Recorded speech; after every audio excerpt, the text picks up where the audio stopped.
Hello दोस्तों, तो कैसे हो आप लोगों का एक बार फिर से स्वागत है आपके अपने इस YouTube channel target 10 free study material में। आज हम लेकर के आए हैं क्लास 10 वालों के लिए साइंस का जो 21 फरवरी का आप लोगों का साइंस का एग्जाम होने वाला है, उसका most important viral objective questions को। तो आप लोग बिना स्किप किए वीडियो को देखते रहिएगा। पता नहीं आप लोग कहीं स्किप कर दिए और वही क्वेश्चन शायद आ गया तो इसलिए आप लोग इसे अवश्य देखिएगा और अपने दोस्तों के साथ प्लीज़ शेयर कर दीजिए और एक कमेंट करके एक लाइक ज़रूर कर दीजिए। तो चलिए सबसे पहला प्रश्न से शुरू करते हैं। इसमें 30 ऑब्जेक्टिव प्रश्न हम लोग देखेंगे। पहला है समतल दर्पण की फोकस दूरी क्या होती है? तो ये अनंत होती है समतल दर्पण की फोकस दूरी। इसमें भी कोई पूछने वाला बात है? किसी वस्तु का अवतल दर्पण द्वारा वास्तविक उल्टा और समान आकार का प्रतिबिंब बनता है तो वस्तु की स्थिति क्या होगी? तो ये सी पर होगी, ये तो पता ही है। अगला है 4D क्षमता वाले अवतल लेंस की फोकस दूरी क्या होगी? यहाँ हम लोगों को P बराबर दे दिया है 4D और हम लोगों को निकालने के लिए है बोला है F। तो आप लोगों को पता है F बराबर 1/P होता है। तो 1 और बटा में P कितना है 4। 4 से कटाएंगे तो 0.4 दूना 8 बचेगा 2, 4 बचे 20 यानी 0.25 मीटर हो जाएगा। 0.25 मीटर, इसको सेंटीमीटर में बदलेंगे तो 100 से गुना करेंगे तो ये पॉइंट यहाँ से हट जाएगा। तो ये हो जाएगा 25 सेंटीमीटर। सही आंसर ऑप्शन नंबर बी यानी ऑप्शन नंबर 2 इसका सही उत्तर हो जाएगा। चलिए आगे बढ़ते हैं। क्वेश्चन नंबर 5 है, वाहनों के अग्रदीप में किस प्रकार के दर्पण का उपयोग होता है? अग्रदीप यानी हेडलाइट में किस प्रकार के दर्पण का उपयोग करते हैं? तो हेडलाइट में पता है, हेडलाइट में अवतल दर्पण लगाया जाता है हमेशा, इसलिए ऑप्शन ए इसका सही उत्तर हो जाएगा। अगला प्रश्न है, मानव नेत्र में प्रतिबिंब की प्रकृति क्या है? तो मानव नेत्र में वास्तविक और उल्टा बनता है, तो यहाँ पर इसका ऑप्शन नंबर डी सही हो जाएगा।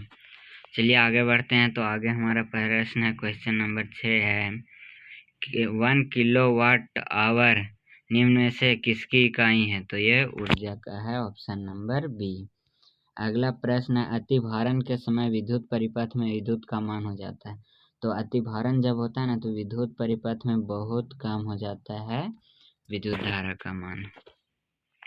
अगला प्रश्न है, कूलम किसका एसआई मात्रक है? तो कूलम विद्युत आवेश का एसआई मात्रक है।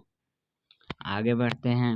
विद्युत मोटर एक युक्ति है जो परिवर्तित करती है। विद्युत मोटर क्या करती है? तो विद्युत मोटर जो विद्युत ऊर्जा रहता है उसको यांत्रिक ऊर्जा में बदल देती है, जैसे हम लोगों के यहाँ फैन वगैरह लगा होता है वो। अगला प्रश्न है, क्वेश्चन नंबर 10, एक इलेक्ट्रॉन पर कितने आवेश होते हैं? तो एक इलेक्ट्रॉन पर 1.6 गुने 10 के पावर -19 कूलम होते हैं इलेक्ट्रॉन। साग सब्जियों का विघटित होकर कंपोस्ट बनना किस प्रकार का अभिक्रिया है? तो ये इसमें ऊष्मा निकलता है, इसलिए इसका ऊष्माक्षेपीय अभिक्रिया हो जाएगा। अगला प्रश्न बोल रहा है, पदार्थ एक्स के विलयन का उपयोग सफेदी करने के लिए होता है, एक्स का नाम बताएं। देखिए इसमें कंफ्यूज होते हैं लोग। पदार्थ एक्स का विलयन बोल रहा है यानी एक्स का घोल यानी बुझा हुआ चूना का इसमें पूछ रहा है।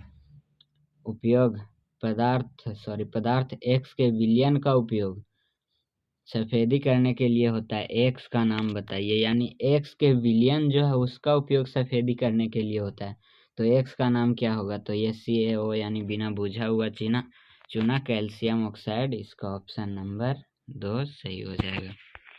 चलिए अगला प्रश्न है, क्षार के जलीय विलयन में उत्पन्न होता है। तो क्षार में आप लोगों को पता है OH- आयन उत्पन्न होता है। अगला प्रश्न, हड्डियों को जोड़ने के लिए डॉक्टर किसका प्रयोग करता है? तो प्लास्टर ऑफ पेरिस का प्रयोग करता है, ऑप्शन नंबर डी इसका सही उत्तर हो जाएगा। चलिए अगला प्रश्न पढ़ते हैं, क्षारीय विलयन का पीएच मान होता है। तो जो क्षार होता है उसका पीएच मान हमेशा 7 से अधिक होता है और अम्ल का 7 से कम और उदासीन का 7। तांबा और जस्ता के मिश्र धातु को क्या कहते हैं? तो तांबा और जस्ता के मिश्र धातु को पीतल कहते हैं। एक अधातु जिसमें चमक होती है, तो आयोडीन एक अधातु है जिसमें चमक होती है। आगे बढ़ते हैं, निम्न में कौन सबसे कम अभिक्रियाशील है? तो आप लोगों को पता है सबसे कम अभिक्रियाशील सोना है और इसमें सोना का सूत्र लिखा हुआ है AU, option number D. Alkene का सामान्य सूत्र एल्किन का सामान्य सूत्र CnH2n, और एल्काइन का पूछे तो CnH2n-2 ये वाला हो जाएगा, और एल्केन का पूछे तो CnH2n+2। चलिए आगे बढ़ते हैं। आधुनिक आवर्त सारणी में आवर्तों की संख्या कितनी है? आवर्तों की संख्या 7 है, और समूह पूछे तो समूहों की संख्या 18 है, तो इसका ऑप्शन 3 सही हो जाएगा। चलिए आगे बढ़ते हैं। प्रकाश संश्लेषण का अंतिम उत्पाद क्या है? तो प्रकाश संश्लेषण में अंतिम में क्या बनता है? तो ये ग्लूकोज बनता है, ऑप्शन नंबर 1। आगे बढ़ते हैं। पौधों में भोजन का स्थानांतरण किससे होता है? तो भोजन का स्थानांतरण फ्लोएम से होता है, और जल का जाइलम से। तो फ्लोएम पूछा, इसलिए इसका ऑप्शन बी।